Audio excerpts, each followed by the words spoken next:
मुझे है, मैं कहानियाँ सुनाता हूँ। देश विदेश के लेखक और लेखिकाओं द्वारा लिखी गई उनकी प्रसिद्ध कहानियाँ। आज मैं जो कहानी सुनाने जा रहा हूँ वो जयशंकर प्रसाद जी की लिखी गई उनकी कहानी संग्रह का एक प्रसिद्ध कहानी है, जिसका शीर्षक है छोटा जादूगर। तो चलिए कहानी सुनते हैं। कार्निवल के मैदान में बिजली जगमगा रही थी। हंसी और विनोद का कलनाद गूंज रहा था। मैं खड़ा था उस छोटे फुहार के पास। एक लड़का चुपचाप शराब पीने वालों को देख रहा था। उसके गले में फटे कुर्ते के ऊपर एक मोटी सी सूत की रस्सी पड़ी थी और जेब में कुछ ताश के पत्ते थे। उसके मुख पर गंभीर विषाद के साथ धैर्य की रेखा दिखाई पड़ रही थी। मैं उसकी ओर ना जाने क्यों आकर्षित होता जा रहा था। उसके अभाव में भी संपूर्णता थी। और मैंने पूछा, क्यों जी, तुमने ऐसा क्यों देख रहे हो इन लोगों को? उस लड़के ने जवाब देते हुए कहा, मैं इन लोगों को देख रहा हूँ। यहाँ चूड़ी फेंकते हैं, खिलौने पर निशाना लगाया जाता है, तीर से नंबर छेदते हैं। मुझे तो खिलौने पर निशाना लगाना बहुत अच्छा लगता है। जादूगर तो बिल्कुल निकम्मा है।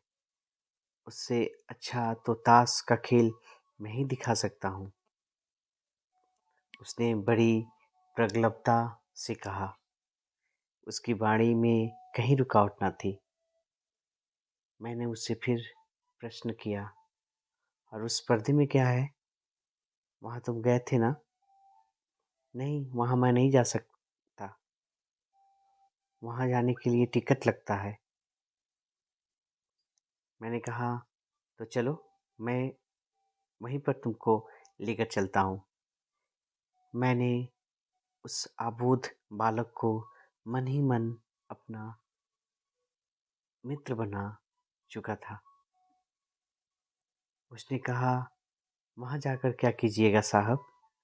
चलिए निशाना लगाया जाए। मैंने उससे सहमत होकर कहा, तो चलो फिर।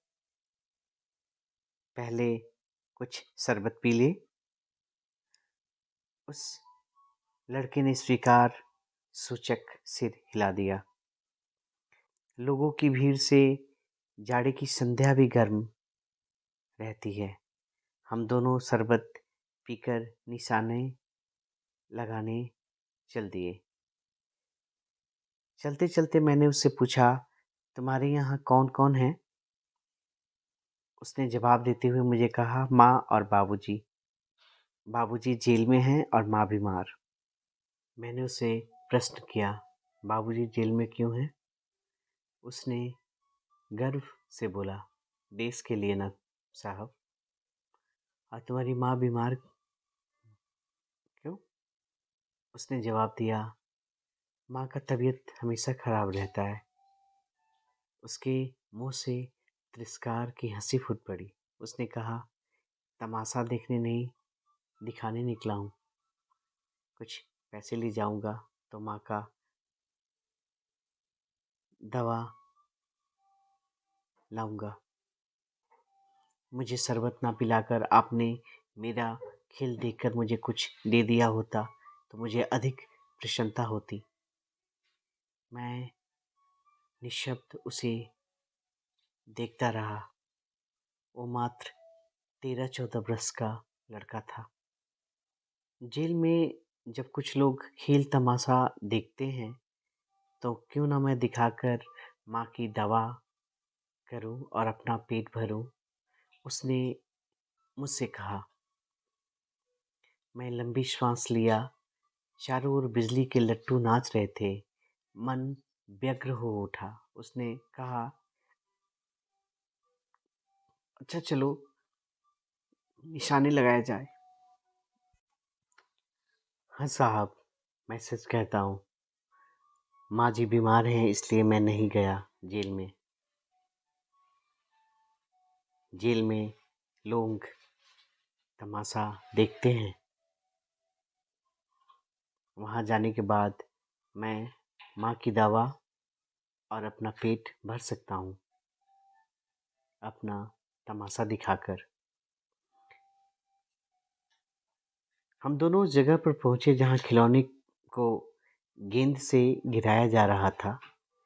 मैंने 12 टिकट खरीदकर उस लड़के को दे दिया। वह पक्के निशानेबाज था। उसका कोई गेंद खाली नहीं गया। देखने वाले दंग रह गए।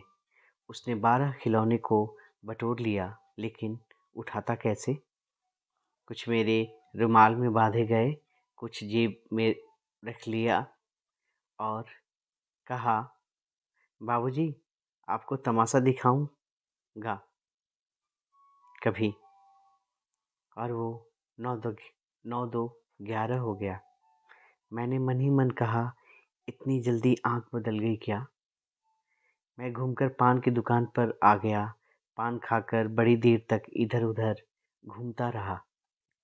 मेले में झूले के पास लोगों को ऊपर-नीचे आते हुए देखने लगा। अकस्मात किसी ने हिंडोले से पुकारा, बाबूजी। मैंने पूछा, कौन? तो उसने जवाब दिया, मैं हूँ छोटा जादूगर। दोस्तों, छोटा जादूगर का पार्ट 1, पार्ट 2 हम आपके सामने बहुत जल्द लेकर आएंगे। मैं आशा करता हूँ कि आपको मेरी कहानियाँ अच्छी लगती होंगी। अगर आपको अपनी कहानी मेरे माध्यम से या ऑडियो के माध्यम से दर्शकों तक पहुँचाना है तो प्लीज़ आप मुझे ईमेल करें pandey411@gmail.com पे। मैं आपकी लिखी हुई कहानी उन तमाम दर्शकों को सुनाऊंगा।